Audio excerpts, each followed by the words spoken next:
Urban Therapy with Sun 752, and this is your daily go getimism number 787 for November 28th, 2016. All right. So tonight I want to talk to y'all about being sick and tired of being sick and tired. Being sick and tired of being sick and tired. Now, being sick and tired means different things to different people.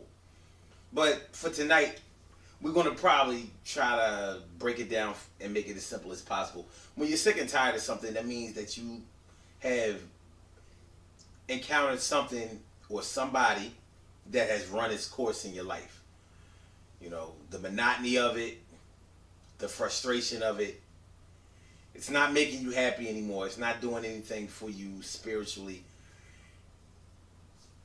You're sick of the routine. You don't like it. You really are sick and tired. You know how, like, sometimes we talk about things that we're sick and tired of, or we're tired of, or whatever, and we're not really tired of them. We just get in our moods or whatever, feel some kind of way because we're having a bad day, or things aren't going our way for a stretch of time and all of that, but we're not really ready to let it go. When you're sick and tired of being sick and tired, like, whatever you're talking about, whatever situation that you're in, it has gotten to the point where you don't want to do it no more. You don't want to see it no more. You don't want to hear about it no more. You really are ready to take that step towards, going to the next phase of your life, leaving that in your rear view mirror and going forward.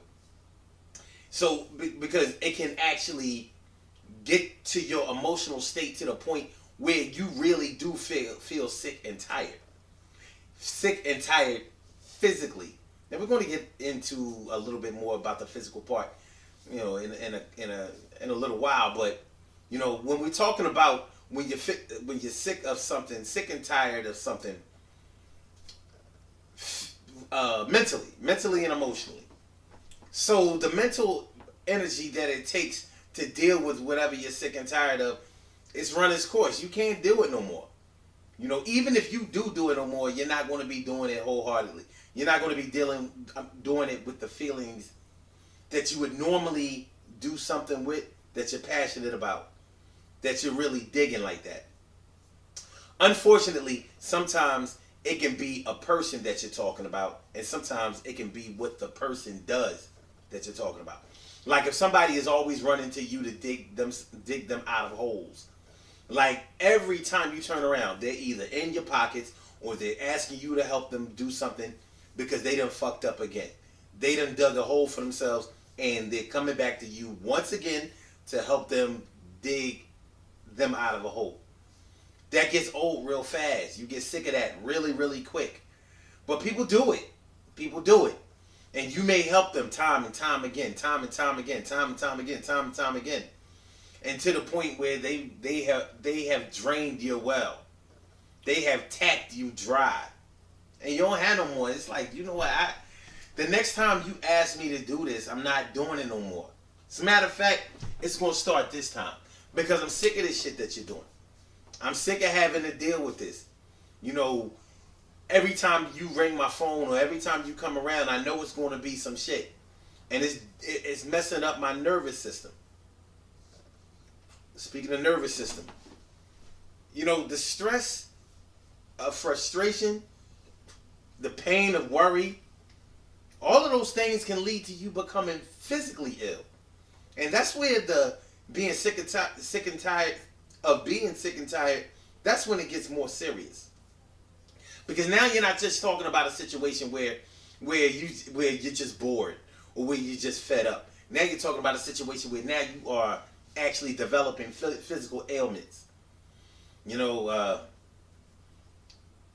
One of the hardest things to deal with is stress and depression. Because once you become physically ill from stress and depression, it makes it really hard for you to get well.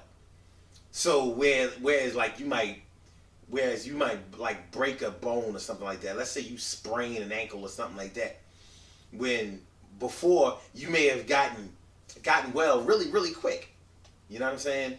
Like when you were younger, whatever. And you may think it's just because you're getting older is the reason that you're not getting better.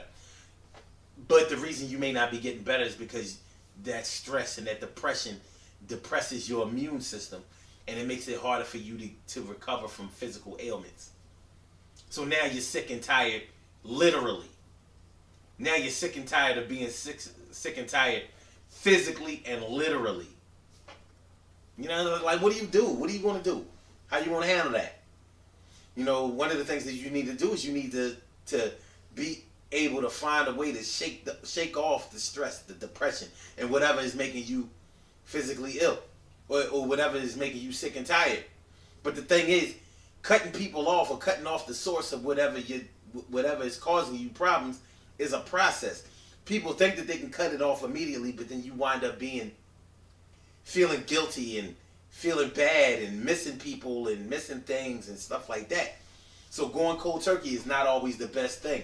I know that people on the internet are always talking about they know how to drop people like a bad habit, first sign of trouble. You know, I take people off my friends list, I block people and all of that. That's easy to do with people that you don't know that well and people that haven't really affected you that way.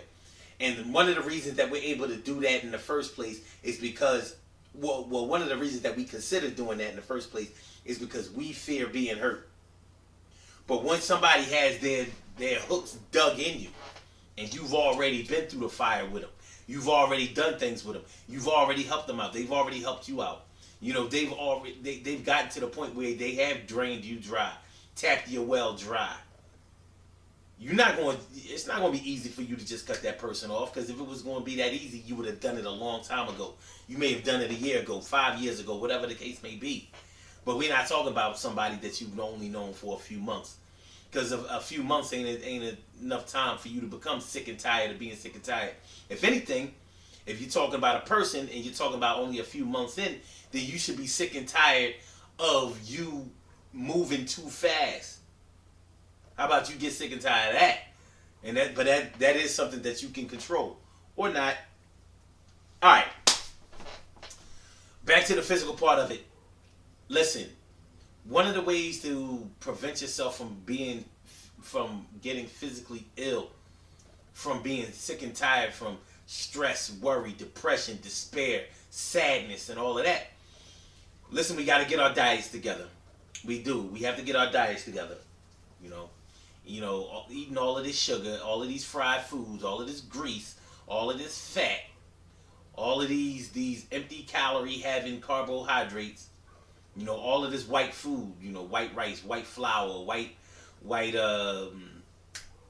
sugar, white potatoes, white rice. All of that stuff is not good for you. It's not good for you at all. When you see, okay, listen, I'm just gonna leave it at that because we can't make this video too long. Also, exercise. When you eat right and you diet properly, you make better decisions. So one of those decisions may be the things, one of those decisions may be to let more positive things in your life instead of letting anybody just have an open door policy to your life. Also, meditation.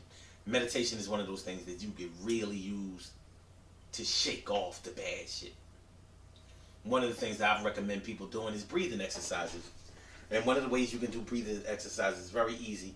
And people don't think that it will work until you actually do them, but they work. So one of the things that I'm going to show you how to do it briefly, like this. You inhale, count to 5.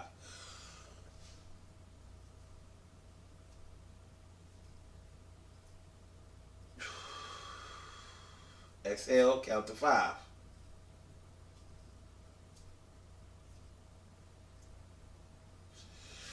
Inhale, keep doing it, keep doing it, keep doing it. Keep doing it. Maybe do those 5 times in, 5 times out. And then after that, start increasing the number. 6 times, I'm out. 6 times in. 6 seconds in, 6 seconds out. 7, 8, 9, 10. Do it until that's all you're doing. Because once you start concentrating on your breathing, it's amazing what happens to the body. You start blocking out all of the craziness. I have a lot more to say, but that would make this video too long. Maybe I'll make a part 2. Tell you what, we'll work something out. UrbanTherapyWithSon.com. All right. Good. Good things happen to those who wait. Great things happen to those who grind, and anything can happen to those who go for theirs. So go hard, go for yours, and remember, when it comes to being sick and tired of being sick and tired, all it really means is that you are probably tired and frustrated and angry and pissed off and feeling some kind of way about something or someone that's in your life that's making your life harder than you know it should be. But you do have some control over that. Diet and exercise are your first line of defense. Breathing exercises, aka meditation, really, really helps. And I'm getting started on eliminating the bad things from your life. Don't try to do it all cold turkey. I mean, I know some of y'all going to do it cold turkey anyway, but it's a little easier to do it cold turkey when something hasn't affected your life for very long. When things have years in on your life, it's hard to just shake off or throw off those years before. Sure, we can romanticize that we can do it, but it's hard. So I would suggest taking things step by step. Baby steps, baby. Baby steps. You take baby steps before you are able to run, possibly even fly. The Daily Go Getism Show is every single day. Every single day. 6 a.m. Eastern Standard Time. Call in number 319-527-6199. Listen online, blogtalkradio.com/Sun752. Peace. Going to the Eagles game tonight. We're going to beat the Packers tonight. If we don't beat the Packers tonight, I'm going to be sick and tired of this bullshit. You know what I'm saying? You have a good night.